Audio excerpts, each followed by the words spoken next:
Hello everyone. आज इस video में मैं आपको बिनोमो विड्रॉल से रिलेटेड दो प्रॉब्लम शेयर करूंगी। ठीक है, मोस्टली सभी लोग फेस करते हैं, विड्रॉल के टाइम पे प्रॉब्लम होती है, विड्रॉल नहीं हो पाता, रोक दिया जाता है या अकाउंट ब्लॉक कर दिया जाता है। इनके रीज़न्स क्या है, आधे से ज़्यादा लोग जानते भी नहीं होंगे और उन्हें पता भी नहीं होगा। तो मैं आपको यही रीज़न्स डिटेल्स में बताऊंगी इसमें। तो मैंने दो ही रीज़न्स इसमें बताए हैं, दो प्रॉब्लम शेयर की है, क्योंकि अगर मैं विड्रॉल पे वीडियो बनाऊं तो वो काफ़ी लेंथी हो जाएगा, तो इसीलिए मैं इसे पार्ट्स में अपलोड करूंगी। ये फर्स्ट पार्ट है, कुछ टाइम के बाद दूसरे तीसरे दिन मैं आपको सेकंड पार्ट अपलोड करूंगी। अगर लेंथी हो जाएगा तो ये काफ़ी बोरिंग हो जाएगा वीडियो, तो इसीलिए मैं चाहती हूँ कि मैं छोटे छोटे पार्ट्स में इसे अपलोड करूँ। तो चलिए मेन टॉपिक पे आते हैं। विड्रॉल रिजेक्ट आपने देखा होगा बहुत बार होता है। मान लीजिए आपने 5000 रुपीज़ डिपॉजिट किया, अब आपने उस पर 500 की ट्रेड ली, आपका लॉस हुआ, अब आप आगे ट्रेड नहीं लेना चाहते हैं कि आप जितना अमाउंट डिपॉजिट किया है उसका विड्रॉल मिल जाए। तो गाइज़ ये पॉसिबल नहीं होगा। रीज़न यही है, क्लॉज के अकॉर्डिंग आपकी सभी ट्रांजैक्शन या डिपॉजिट अमाउंट का साइज़ जो है डबल होना चाहिए, यानी आपको उसकी डबल ट्रेड लेनी पड़ेगी। अगर आपने 5000 डिपॉजिट किया है तो 10,000 की आपको ट्रेड लेनी पड़ेगी, तभी आप उसका विड्रॉल ले सकते हैं। अगर आप नहीं करते हैं उसे डबल, तो उस कंडीशन में आपको 10% कमीशन फ़ीस देनी होगी। जब तक आप वो पे नहीं करोगे, आपका जो विड्रॉल है ओपन नहीं होगा।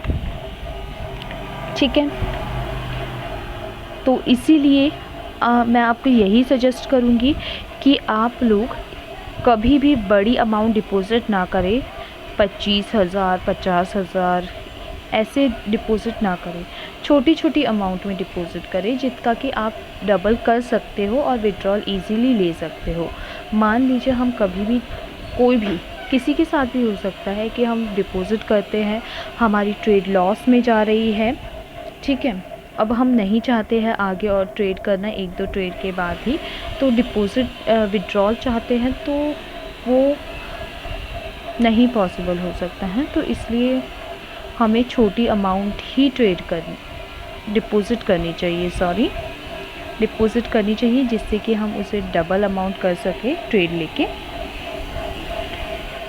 और सेकंड जो है, आपका मेल आईडी वेरीफाई होना चाहिए। ठीक है, अगर आपका अकाउंट वेरीफाई नहीं होगा, मेल आईडी वेरीफाई नहीं होगी, तो आपका विड्रॉल रुक जाएगा। इसमें और एक चीज़ है, अगर मैं वेरिफिकेशन की बात करूं तो इसमें और एक है, आपका जो मेल आईडी है, जो आपका आईडी प्रूफ है, उसका फर्स्ट नेम लास्ट नेम आपके अकाउंट के अकॉर्डिंग होना चाहिए।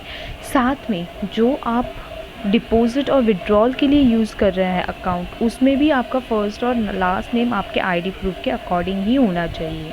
आईडी प्रूफ मतलब आधार कार्ड, पैन कार्ड, पासपोर्ट, जो भी आप वेरिफिकेशन के लिए सबमिट करते हैं वहाँ पे। फॉर एग्ज़ाम्पल, मैं अभय गुप्ता हूँ। ठीक है, मेरे पास आईडी प्रूफ है अभय गुप्ता के नाम से, मेरी मेल आईडी भी है अभय गुप्ता के नाम से। तो मैं अकाउंट बना के वेरीफाई करूँगी उसी पैन कार्ड, आधार कार्ड से, जो मेरा फर्स्ट और लास्ट नेम है अभय गुप्ता। अब मैं जो बैंक अकाउंट यूज़ करूँगी डिपॉजिट और विड्रॉल के लिए, वो भी अभय गुप्ता के नाम से होना चाहिए। अगर मैं डिपॉजिट अभय गुप्ता के नाम से करती हूँ, विड्रॉल अभय वर्मा के नाम से करती हूँ, तो विड्रॉल रुक जाएगा। या अभय शर्मा के नाम से करती हूँ तो विड्रॉल रुक जाएगा। चाहे आप कोई भी पेमेंट मोड यूज़ करें विड्रॉल और डिपॉजिट के लिए, चाहे वॉलेट हो, बैंक ट्रांसफ़र हो, यूपीआई हो, तो वो आपके आईडी के अकॉर्डिंग ही होना चाहिए। अगर मान लीजिए आपको एक बार विड्रॉल मिल भी जाता है, तो सेकंड टाइम हो सकता है वो आपका विड्रॉल रोक दे या अकाउंट ही ब्लॉक कर दे। तो इन चीज़ों को अवॉइड करने के लिए ही आप सेम आपका जो आईडी प्रूफ है आपके अकाउंट के अकॉर्डिंग होना चाहिए। आई होप सब समझ गए होंगे इसका मतलब। और कभी भी जो है आप बड़ी अमाउंट डिपॉज़िट नहीं करें, नहीं तो उनका ये होगा, अगर आप मान लीजिए कि बड़ी अमाउंट डिपॉज़िट करते हैं और उसका आप डबल नहीं कर सके, तो वो यही कहेंगे कि 10% कमीशन पे कर दीजिए। अगर आप नहीं कर सकते, आपको लगता है कि आप अगर आगे भी ट्रेड करेंगे तो लॉस ही जाएगी, तो आप 10% पे कर दीजिए, कोई उसमें नुकसान नहीं है। और ओरिजिनल आईडी प्रूफ ही शेयर करें हमेशा उनके साथ, कभी भी आप अपने जो है किसी और के आईडी प्रूफ नहीं शेयर करें, अपने ही ओरिजिनल आईडी प्रूफ शेयर करें। और एक पॉइंट है गाइस इसमें, ये है कि कितना डिपॉज़िट विड्रॉल लेना चाहिए और इसमें गलती क्या है। अब मान लीजिए फॉर एग्ज़ाम्पल 2000 आपने डिपॉज़िट किए हैं, ठीक है, उस पे आपने कर लिए हैं 10,000, ओके फ़ाइन।